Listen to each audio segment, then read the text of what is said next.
tous et bienvenue dans cette nouvelle édition du Grand JT des Territoires. Voici tout de suite les titres de l'actualité de ce journal. C'est l'événement gastronomique de l'année. La cérémonie du Guide Michelin 2025 a tenu toutes ses promesses. Dans cette édition, retour sur les moments forts et les nouveaux chefs étoilés avec Moselle TV. Candidat pour la présidence des Républicains, Laurent Wauquiez a tenu un meeting à Feurs dans la Loire. Devant plus de 400 sympathisants, il a évoqué sa vision de la France pour les années à venir. Nous l'écouterons au micro de TL7. Entré en vigueur depuis plus d'un an, le permis de conduire est accessible dès l'âge de 17 ans. Une mesure décriée par les professionnels du secteur. Explication dans cette édition avec Vosges Télévisions. Et puis en fin d'édition, préparez vos couverts et votre assiette. Nous découvrirons le meilleur Queen Yaman de Bretagne. Notre partenaire TVRN a pu rencontrer le vainqueur 2025. Surtout, ne manquez pas ce reportage. Ce 31 mars avait lieu la mythique cérémonie du Guide Michelin. Cette année, les chefs étoilés s'étaient réunis à Metz. Un événement toujours aussi haut en couleur, avec une dose de joie intense pour les nouveaux chefs étoilés, comme Charles Colombo et son restaurant Yozora. Retour sur cette cérémonie avec Moselle TV. Regardez. Yozora, Charles Colombo, Metz. Consécration pour Yozora. Seulement 9 mois après son ouverture, le restaurant gastronomique décroche sa première étoile au Guide Michelin. Installé au centre Pompidou-Metz, l'établissement aux créations d'inspiration japonaise devient ainsi le premier restaurant étoilé de France à prendre place dans un musée. Pour Charles Colombo, c'est une double reconnaissance puisque le chef gastronomique avait déjà été distingué en 2022 pour la maison dans le parc à Nancy. J'ai quand même été appelé le dernier de la cérémonie, c'est-à-dire qu'ils ont fait défiler tous les départements, toutes les régions, tous les chefs. Et on m'a appelé en dernier, j'ai pas eu de coup de fil comme certains ont eu. Donc j'étais là en ma qualité de chef étoilé en Meurthe-et-Moselle et point barre. Et donc je ne m'attendais à rien. Là c'est une création pure, où on a vraiment créé quelque chose de toute pièce. Et donc ça a une saveur vraiment particulière et je suis très heureux. Le Yozora fait partie des 57 établissements français, dont 7 dans le Grand Est, à décrocher leur première étoile. Le millésime 2025 compte également 10 nouvelles étoiles vertes et 9 nouveaux restaurants doublement étoilés, dont la maison nouvelle du chef Philippe Etchebest à Bordeaux. Très honnêtement, on l'espère, on l'attendait bien évidemment, mais on n'est jamais sûr de rien.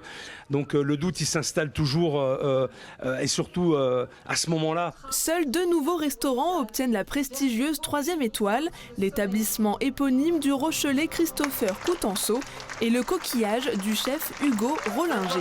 Satisfait évidemment puisque vous retrouvez votre 3e macaron après l'avoir perdu. Oui, satisfait, c'est même un petit mot. Une joie immense, une joie intense et puis hâte de ramener cette 3e étoile à La Rochelle. C'est eux qui m'ont inspiré pour faire ce métier-là et c'est pour ça que ces 3 étoiles elles sont pour vous, papa, maman. Au total, la sélection du Michelin recommande désormais 654 tables étoilées à travers toute la France. Je vous le disais dans les titres de cette édition, Laurent Wauquiez, candidat à la présidence des Républicains, a tenu un discours devant plus de 400 sympathisants à Feurs, dans la Loire. Écoutons ses motivations au micro de TL7. En ce moment, je sillonne le pays un peu de partout, comme le faisait Jacques Chirac. Et quand on revient chez soi, qu'il y a le soutien de tous les amis, la salle qui est comble, cet esprit aussi qui est l'esprit de la Loire, voilà, ça me fait chaud au cœur et ça me porte parce que je sens qu'ils sont à mes côtés et qu'ils veulent qu'on avance ensemble. Voilà, moi je veux qu'on reconstruise notre pays, je veux qu'on fasse à l'échelle de la France qu'on a pu faire pour notre région. Et c'est pour ça que c'est fondamental pour moi d'avoir leur soutien. Avec des valeurs, avec ce à quoi on croit, avec ce qu'on a fait aussi dans notre région, pas augmenter les impôts, défendre les gens qui travaillent, lutter contre la bureaucratie, être fier de nos agriculteurs. C'est ces valeurs-là qui peuvent rassembler les Français. Et pas les ZFE, pas la bureaucratie, pas tout ce qui encombre. Chaque année, les Antilles sont secouées par des séismes, des phénomènes naturels sans grandes conséquences dans la majorité des cas. Mais doit-on se méfier quand même des séismes en Martinique? C'est la question que s'est posée via ATV sur place. Regardez. On voit que tous les séismes ils vont dessiner le plongement de la plaque Amérique sous la plaque Caraïbe. Et donc c'est au frottement entre les plaques qu'ont lieu les ruptures les plus importantes. Un tremblement de terre de magnitude 4,5, rien d'alarmant, et pourtant, certains commencent à s'inquiéter. L'Observatoire volcanologique de Saint-Pierre tient, lui, à rassurer. Alors, il n'y a rien d'anormal dans les magnitudes des séismes qu'on a enregistrés depuis le début de l'année. Ce ne sont pas les mêmes. En fait, ils ont eu lieu à différents endroits de la plaque, donc en Martinique ou au large ou en profondeur. Et en fait, ils sont liés au phénomène de subduction, c'est-à-dire le plongement des plaques nord- et sud-américaines sous la plaque Caraïbe. Il était à plus de 100 km sous nos pieds. Depuis le début de l'année, 6 séismes ont été enregistrés comme ressentis par la population. En comparaison, 10 à 15 sont ressentis sur une année complète depuis les 20 dernières années. Face à ce chiffre déjà élevé, l'inquiétude ne faiblit pas. Les données historiques nous ont montré qu'on avait pu enregistrer dans le passé au large de la Martinique des séismes qui ont atteint des magnitudes de 7 à 8 et donc qui pourraient faire des dégâts conséquents sur l'île. Face à la possibilité d'un phénomène conséquent sur notre île, des exercices de gestion de crise sismique existent déjà. Se préparer, c'est tout d'abord s'informer, c'est-à-dire essayer d'obtenir l'information. Alors il y a plein d'organismes qui forment au risque naturel majeur, mais sur le site de la préfecture, sur Internet, on a plein d'informations disponibles. Il ne faut pas s'inquiéter, ce sont des phénomènes parfaitement naturels. Deuxièmement, je dirais qu'il faut considérer ces alertes justement comme des moments, comme des petites piqûres de rappel qui permettent justement de se préparer. Donc aujourd'hui, le maître mot, c'est la préparation. Malgré tout, un séisme ne prévient pas et les spécialistes travaillent de plus en plus pour déterminer le moment où la Terre va trembler. Ces professionnels tiennent également à rappeler que ces phénomènes n'ont absolument rien à voir avec l'activité de la montagne Pelée. L'année 2024 a été marquée par une augmentation très significative des saisies de contrefaçon et de drogue. En Nouvelle-Aquitaine, par exemple, les 945 agents ont redoublé d'efforts pour lutter contre ce trafic. Regardez ce reportage de TV7, la chaîne du groupe Sud-Ouest, à l'aéroport de Bordeaux-Mérignac. Emma Sicli. Arrivés à l'aéroport de Bordeaux-Mérignac, les voyageurs en provenance de Madrid doivent maintenant passer par la douane. Tabac, d'alcool ? Non. Certains d'entre eux devront ouvrir leurs bagages. Le passager aujourd'hui arrive en provenance de Mexico et effectivement le risque sur ce pays-là est le trafic de produits stupéfiants, que ce soit la cocaïne bien évidemment, mais également des produits de synthèse. Donc la vérification physique des valises, le passage du maître-chien nous permet de confirmer ou d'infirmer le risque que nous avions potentiellement détecté. Pour ce passager, la fouille n'a pas permis de découvrir des produits illicites. Mais dans le cas contraire, les douaniers effectuent des saisies. Cette année, il s'agissait majoritairement de tabac de contrebande avec pratiquement 19 tonnes récupérées. En matière de stupéfiants, 5,4 tonnes de cannabis ont été saisies et les drogues de synthèse ont explosé. 360 kilos de cocaïne par exemple, contre 37 en 2023. Mais ce n'est pas tout. En octobre dernier, la brigade de Dax a saisi 2 tortues grecques transportées illégalement. Dans ce cas, c'est un référent CITES qui prend le relais, comme Christelle. Il y a de l'ivoire, d'éléphant, une tortue marine et un crocodile. Toutes ces espèces-là sont protégées. On vérifie si la personne qui transporte ces marchandises a bien les permis qui autorisent sa détention, les permis CITES.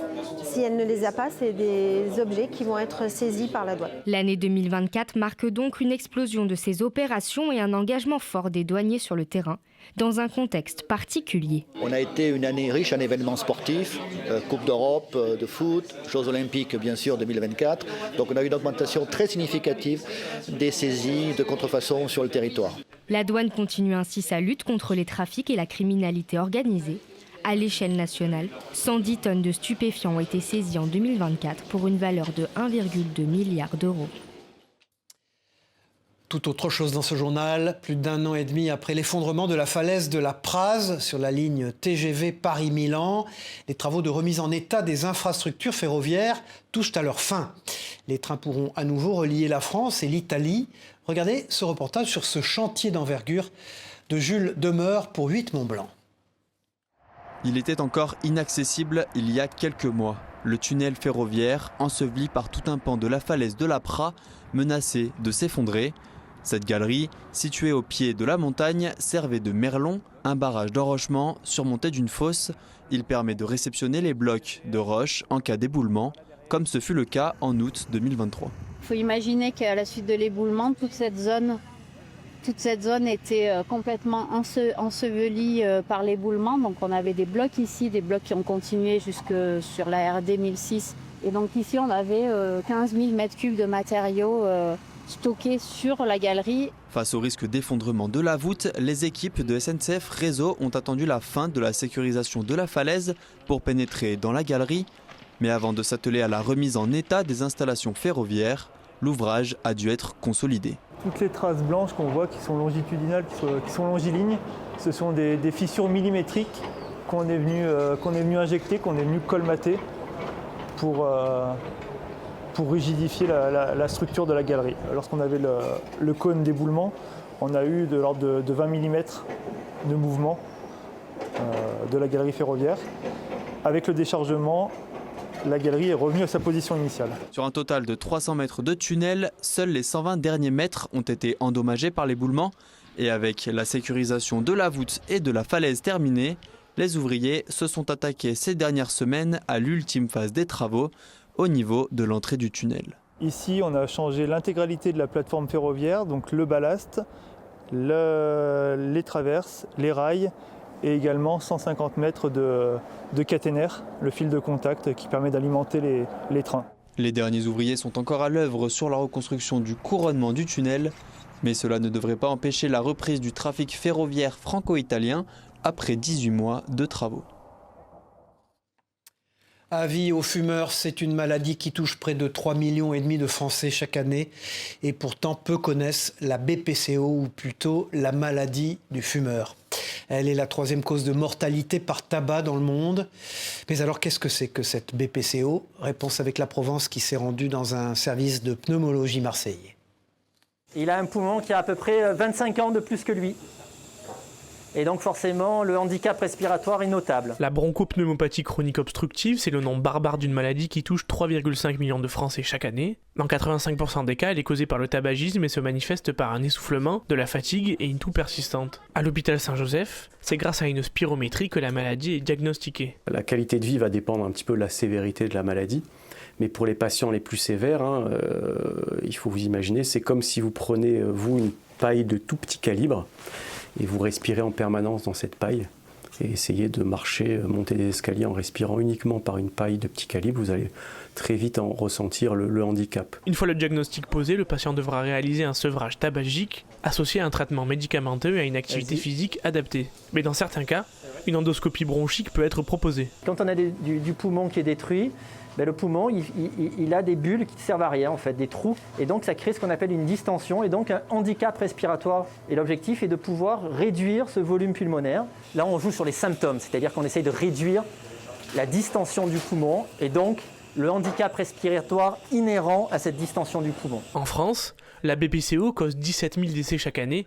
Et pourtant, 60% des patients ne sont pas diagnostiqués. Détectés tardivement, cette maladie peut évoluer vers une insuffisance respiratoire chronique. Depuis le 1er janvier 2024, l'épreuve du permis de conduire est accessible dès l'âge de 17 ans. Une mesure du gouvernement très appréciée par les jeunes, mais décriée par les professionnels du secteur.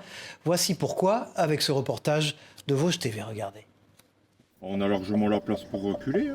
Manon a 17 ans et dans quelques semaines, elle pourra passer son permis de conduire. Un examen anticipé, accessible depuis plusieurs années déjà, mais qui jusque-là ne permettait pas aux mineurs de prendre le volant sans la supervision de leurs parents.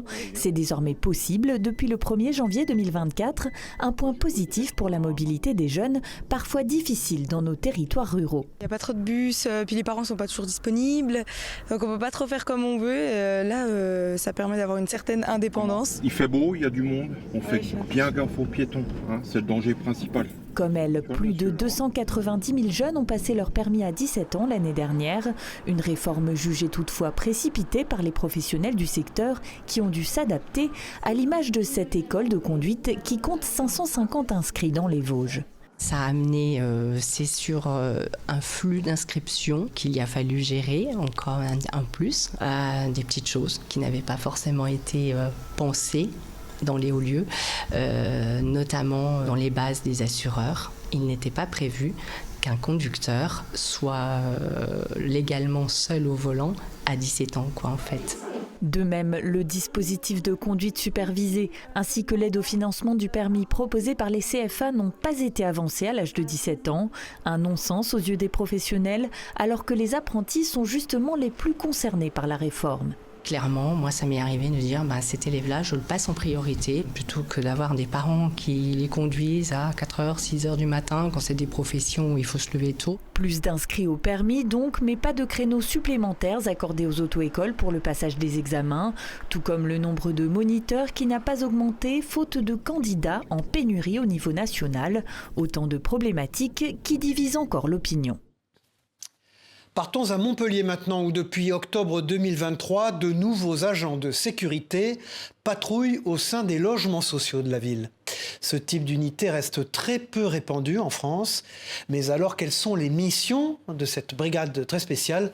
Réponse avec cette immersion proposée par notre partenaire Via Occitanie, Justine Barraud. Depuis octobre 2023, de nouveaux agents de sécurité patrouillent au sein des logements sociaux de la ville de Montpellier. Le groupement de sûreté résidentielle interbailleurs effectue plusieurs rondes dans une journée, contrôlant l'état des bâtiments et s'assurant de la tranquillité des résidences. Ce soir-là, quelques rappels au règlement pour certains locataires. Juste pour vous rappeler que c'est interdit de consommer des cigarettes dans les locaux. Et des saisies de stupéfiants qui sont ensuite ramenées à la police nationale. Ils sont obligés de vérifier si toute la partie électrique, il n'y a pas de problème. Et surtout, là par exemple, vous voyez en fait, ils avaient tout cassé et ils arrivent à aller derrière le bâtiment. Et en fait, il y avait un gars qui était posté ici avec une chaise. Et il se faisait passer des stupéfiants par là en fait. Ce type d'unité existe dans peu de villes en France. Paris, Nice ou Toulouse ont également mis en place ce dispositif de sécurité. À Montpellier, c'est une nouveauté sous l'impulsion du maire de la ville. L'objectif du GSRI, c'est de traiter le sentiment d'insécurité. C'est aussi de traiter des résidences qui sont parfois en difficulté. C'est-à-dire, le GSRI, il est aussi là pour repérer des bâtiments qui sont cassés, des ascenseurs qui ne fonctionnent pas, des ampoules qu'il faut changer, des places de parking qui sont privatisées par de la mécanique sauvage. Pour construire cette équipe, il a fallu tout penser, de la formation à la cartographie des résidences surveillées. Un audit des logements sociaux et un classement par code couleur sur la possible dangerosité des lieux a été effectué. Mandatés par des contrats avec les bailleurs sociaux, les 32 agents de la GSRI interviennent désormais 7 jours sur 7 à Montpellier, à Juvignac et à Sète. En cas de perturbation, les équipes coopèrent avec les polices municipales et nationales. Tout autre chose maintenant, c'est un bien triste fléau qui s'amplifie ces dernières années, les vols dans les cimetières. Partout en France, le nombre d'incivilités augmente dans ces lieux de mémoire. À Chaumont, en Haute-Marne, déjà 8 vols ont été signalés depuis le début de l'année. La commune a donc décidé d'agir. Regardez ce reportage de Puissance Télévisions sur place, Célia Richard. Dans ces lieux de mémoire où le silence règne en maître, certaines tombes se vident de leurs souvenirs. Fleurs fanées, plaques disparues ou stèles abîmées, les cimetières deviennent parfois le théâtre d'actes malveillants. La ville de Chaumont, comme d'autres communes malheureusement en France, depuis un certain nombre d'années, connaît des vols dans ces cimetières et tout particulièrement au cimetière Clamart. Ça a commencé par des vols de fleurs essentiellement et puis maintenant des vols aussi des objets qui peuvent être mis sur les tombes. À Chaumont, depuis le début de l'année, 8 vols ont déjà été signalés. Un chiffre significatif puisqu'il représente le nombre total de signalements en 2024 et la moitié des objets dérobés en 2023. Pour y remédier, la ville a mis en place une caméra mobile afin de surveiller 24 heures sur 24, des rondes plus régulières des policiers municipaux, mais a aussi intensifié la présence de Laure, la gardienne du cimetière. On fait un tour de surveillance pour voir s'il n'y a rien eu qui a bougé la nuit ou après. Le site est grand, donc c'est pas toujours évident de tout voir. Une fleur, quelque chose d'assez beau, ou autre, même un petit objet peut être volé. Et donc nous, on leur conseille de prendre des photos avant, quand ils posent leur objet. Et puis s'il y a un vol derrière, on est là pour les accueillir. Donc on enregistre leur vol sur un cahier qui remonte à Madame le maire qui est au courant. On incite surtout les gens à aller porter plainte. Pour rappel, le vol sur les tombes est passible d'1 an de prison et de 15 000 € d'amende. Cette semaine, c'était Claude Malhuret qui était l'invité de Face au territoire sur TV5 Monde avec la presse quotidienne régionale. L'ancien ministre et sénateur qui a créé un véritable buzz mondial avec ses déclarations contre l'administration Trump a répondu aux questions de nos partenaires. Écoutons Claude Malhuret. le bouchon sous kétamine, il s'agissait d'Elon Musk, c'est votre formule, et la cour de Néron concernant Donald Trump. D'ailleurs, je regrette d'avoir dit la cour de Néron, j'aurais dû dire la cour de Caligula. Il est plus proche de Caligula que de Néron. Vous aviez vraiment pensé ces formules? Vous les aviez... ça m'est venu comme... Voilà. Vraiment, ça vous est venu comme ça? Je n'ai pas travaillé ça m'est venu comme ça. C'est un incendiaire, quoi. Donc Trump, c'est un type qui fout le feu partout, donc ça me fait penser à Néron. Véritable emblème de la gastronomie bretonne, le kouign-amann est une spécialité à base de pâte feuilletée, de beurre et de sucre caramélisé. Originaire du Finistère, c'est pourtant un boulanger d'Ille-et-Vilaine qui a reçu cette année le titre de meilleur kouign-amann de Bretagne. Partons tout de suite découvrir les secrets de fabrication avec ce reportage de TV Rennes. Et n'oubliez pas vos couverts et votre assiette. Voici le meilleur kouign-amann de Bretagne. N'en déplaise aux Finistériens, il a été conçu ici à Béton par Frédéric Lecam. Et pour ce faire, c'est tous les employés de la boulangerie qui ont mis la main à la pâte. Chacun me donnait sa version. Alors il y en a, c'était pas assez cuit, trop salé, trop de caramel. Donc à chaque fois, j'essayais de modifier les critères pour que ce soit unanime à la fin. Au bout d'un moment, ils m'ont dit, là, celui-là, il est bien, il est abouti. Alors je sais pas si c'était du lard ou du cochon, parce qu'ils en avaient tellement marre de manger du kouign-amann que peut-être qu'à la fin, ils m'ont dit, oui, celui-là, il est bon. Pour finir, je suis parti sur la recette qu'on avait déterminée. Cette année, c'est vous le meilleur, quoi. C'est moi le meilleur. Je prends. Pour ce costarmoricain, c'est la consécration après 4 tentatives, dont la première, il y a plus de 20 ans. C'est vraiment un prix qui me plaît parce que j'aime bien le kouign-amann, je suis breton pur beurre, on va dire. Dans nos professions, aujourd'hui, il faut toujours aller plus vite. Donc gagner un produit traditionnel, je trouve que c'est super. Et quand on lui demande le secret... Que ce soit croustillant autour et puis bien moelleux à l'intérieur. Et qu'il y ait un bon goût de caramel. Le boulanger remettra son prix en jeu l'année prochaine, même s'il a avoué espérer le garder quelques années. Toujours en matière de gastronomie, l'année 2024 a été une très bonne année pour les producteurs de chaours. Les ventes de ce fromage ont augmenté de 0,4%.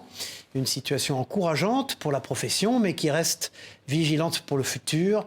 Écoutons Didier Lincé, le président du syndicat de défense du fromage de chaours, au micro de Canal 32. Après 2 années de légère diminution, c'est plutôt une bonne nouvelle. Ça veut dire que le consommateur achète du chaours, réclame du chaours, et aussi bien d'ailleurs en France qu'à l'exportation. J'ai connaissance de plusieurs appellations qui ont eu des volumes en baisse. Bon, nous progressons, donc on ne peut que se réjouir.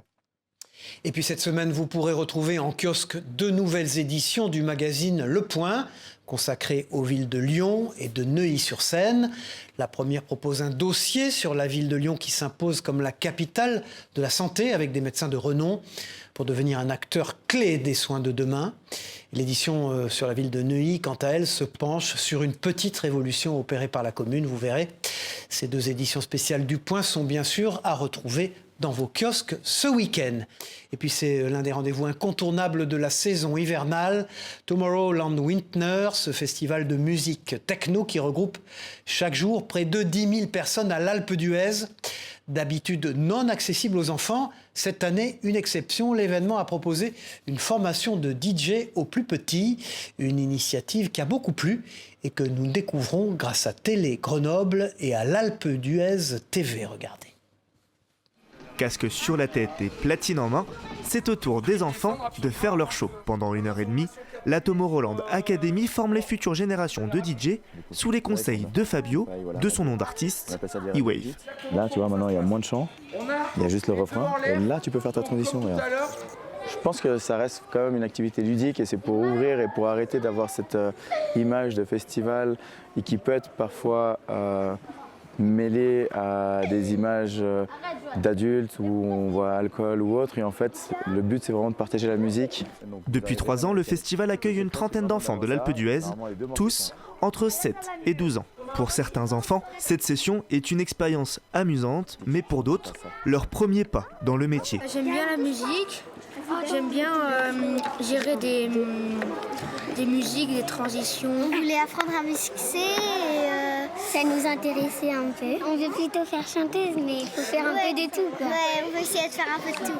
Si ces formations sont en France uniquement proposées lors de Tomorrowland Winter, l'Académie, elle, organise des stages réguliers en Belgique et offre l'occasion aux enfants de faire leur première scène lors de l'édition estivale. Le bolide de la DeLorean de Retour vers le futur, célèbre film, la 406 de Taxi ou encore la Dodge Viper de Gran Turismo. Florian, un passionné d'automobile, retape et collectionne les voitures les plus connues du cinéma et des jeux vidéo. La Dépêche du Midi a pu le rencontrer et nous faire découvrir ces véhicules mythiques. Regardez. C'est la fameuse DeLorean. La plus emblématique des voitures de police pour moi reste la Crown Victoria. C'est une vraie voiture de police qui a vraiment servi. Et là vous avez le vrai PC avec l'imprimante d'époque. Pour moi c'est un moyen d'assouvir ma passion de l'automobile, de travailler sur les véhicules, de les rénover. Des véhicules après, pas de prestige, mais des véhicules qui sont plus ou moins agréables à regarder, avec une sympathie pour les gens, voilà. Voilà, c'est la fin de ce journal. Merci à vous de nous avoir suivis. On se retrouve très vite pour une nouvelle édition du Grand JT des Territoires. Au revoir à tous.